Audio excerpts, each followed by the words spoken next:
Graça e paz, tudo bem com você?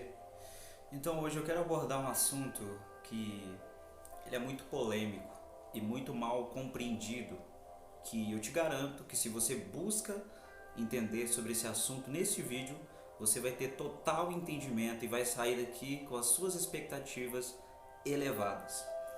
Eu quero logo fazer a pergunta: será que todos falam em línguas? Existem muitas pessoas que se dizem estar fundamentalizando uma doutrina na palavra de Deus devido a um verso e afirma com toda certeza, dizendo: não, todos não falam em línguas, alguns revelam, outros profetizam, Deus trabalha de várias formas, um vai revelar e o outro vai profetizar, um vai falar em línguas e o outro vai ter dom de curar. Só que logo de cara eu já faço uma afirmação que eu também falo com toda certeza: não existe ninguém por aí que está levando um avivamento que não fale em línguas. Não existe ninguém por aí que está profetizando que também não fala em línguas. Não existe ninguém que está revelando que não fale em línguas. Porque a oração em línguas é o dom da primícia. Você recebe o dom de línguas, começa a edificar a sua vida espiritual e logo os outros dons do Espírito começam a se mover. Depois que eu comecei a orar em línguas, eu comecei a me mover em interpretação de línguas, dons de curar, discernimento de espírito. Primeiro passo é a oração em línguas.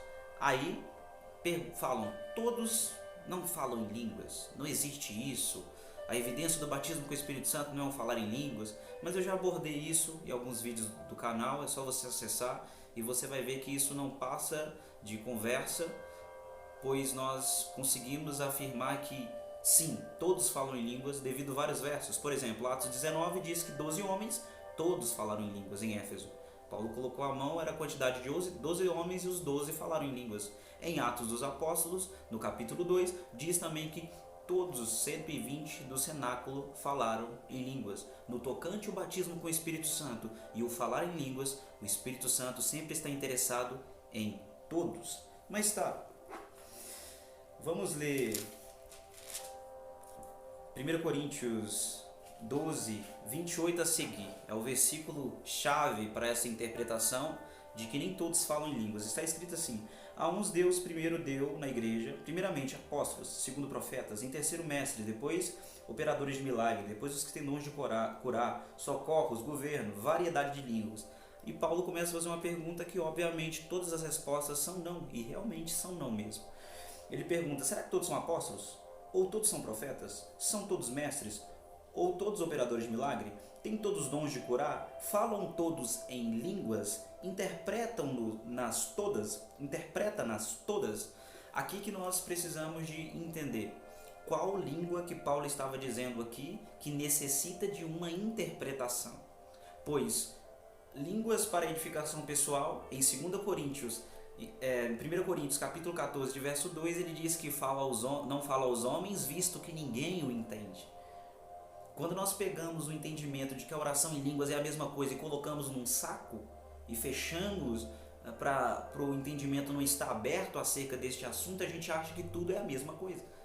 Só que Paulo está dizendo que falam todos em línguas e interpretam todas essas línguas. Quais línguas que precisam ser interpretadas? Essa língua de 1 Coríntios 12, listada como um dom espiritual. No verso 10 ele diz: a outro operação de milagres, a outro a fé, a outro discernimento de espírito, a um variedade de línguas e a outro capacidade para interpretá-las, interpretar essa variedade de línguas. Então logo de cara, todos falam em línguas para edificação pessoal. Essa é a evidência do batismo com o Espírito Santo. A evidência do falar em línguas para a sua edificação pessoal. Esse texto que está dizendo, será que todos falam em línguas, está falando sobre um dom da variedade, da qual todas as suas manifestações é no intuito de edificar o outro.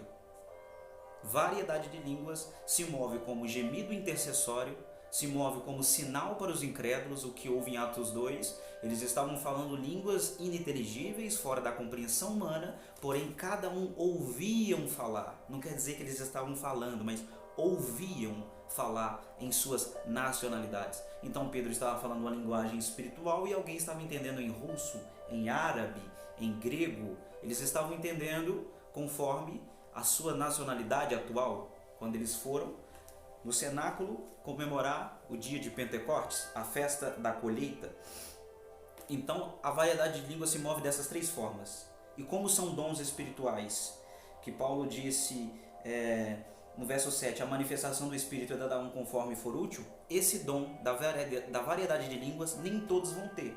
Porque se caso nem todos falassem em línguas, cairia muito em contradição. No 1 Coríntios 14, de verso 3, ele disse, mas o que profetiza fala aos homens, edificando, exortando e consolando. O que fala em línguas, a si mesmo se edifica, mas o que profetiza, edifica a igreja. Eu quero que todos falem línguas, mas muito mais que profetizem, pois o que profetiza é superior ao que fala em línguas, salvo se a interpretar, para que receba a edificação. Ou seja, onde que profecia é maior do que o dom de línguas? Na igreja. 1 Coríntios 14, Paulo está se tratando de um culto, da organização da igreja. E na igreja, profecia é maior do que o que fala em línguas, para a sua edificação pessoal. Pois se eu tenho o dom da variedade de línguas, ela vai se mover de três formas.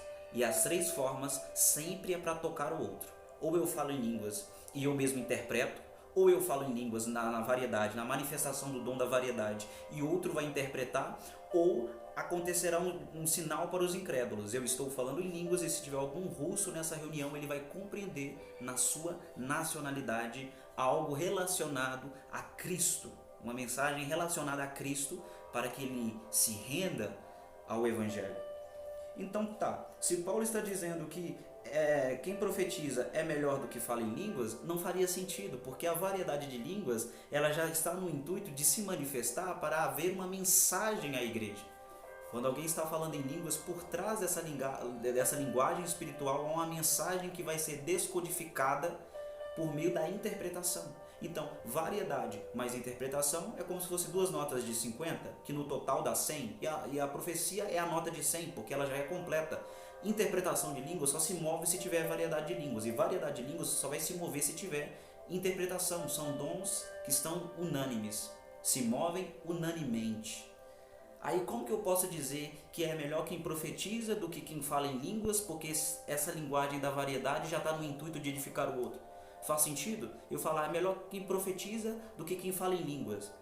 Porque se variedade de línguas, como Paulo disse em 1 Coríntios 12, 28, é para edificar o outro, como que eu posso dizer que uma é melhor do que a outra, sendo que ambas têm a mesma finalidade? Então nós vemos que são manifestações diferentes do dom de línguas. Em 1 Coríntios 14, Paulo estava falando sobre o dom da edificação pessoal, que as pessoas estavam falando em um culto sem haver a interpretação. Mas em 1 Coríntios 12, 28, ele está dizendo sobre o dom da variedade que necessita da interpretação. É tão real de que ele diz, eu quero que todos falem línguas, se tratando da língua como evidência do batismo com o Espírito Santo, porque ele começa a dizer, quem fala em línguas, quem profetiza é superior do que fala em línguas, salvo se haver interpretação. Ou seja, como a linguagem que essas pessoas estão falando são para a edificação própria delas, melhor é quem profetiza, pois as pessoas vão entender uma mensagem de Deus na sua nacionalidade. Mas caso alguém tenha a variedade de línguas, há um equilíbrio. Ou seja, todos falam em línguas para a sua edificação pessoal? Sim. Todos falam em línguas como um dom espiritual de 1 Coríntios 12? Não.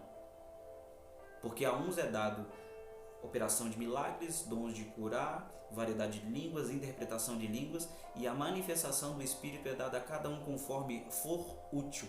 Mas a evidência do batismo com o Espírito Santo para a sua edificação pessoal, nós vemos Atos 2, Atos 10, Atos 19 e até Atos 8 e Atos 9, que apenas dá detalhes e não menção sobre os fatos, vai nos deixar claro que o batismo com o Espírito Santo, ele vem com a manifestação visível. Você não vai receber um batismo com o Espírito Santo invisível. O novo nascimento ele é invisível e ele é produzido. e as pessoas começam a ver dia após dia, mas o batismo com o Espírito Santo é um revestimento de poder. Então tem algo para ver e se ouvir, como Pedro disse em Atos 2,33: exaltado à destra de Deus, tendo recebido do Pai a promessa do Espírito Santo, derramou isso que vocês estão vendo e ouvindo. Quando se trata de batismo com o Espírito Santo, tem algo para se ver e se ouvir, e em Atos 2 eram línguas estranhas. A evidência do batismo com o Espírito Santo é o falar em línguas. Agora, se todos falam em línguas para tocar a igreja, para edificar a igreja, isso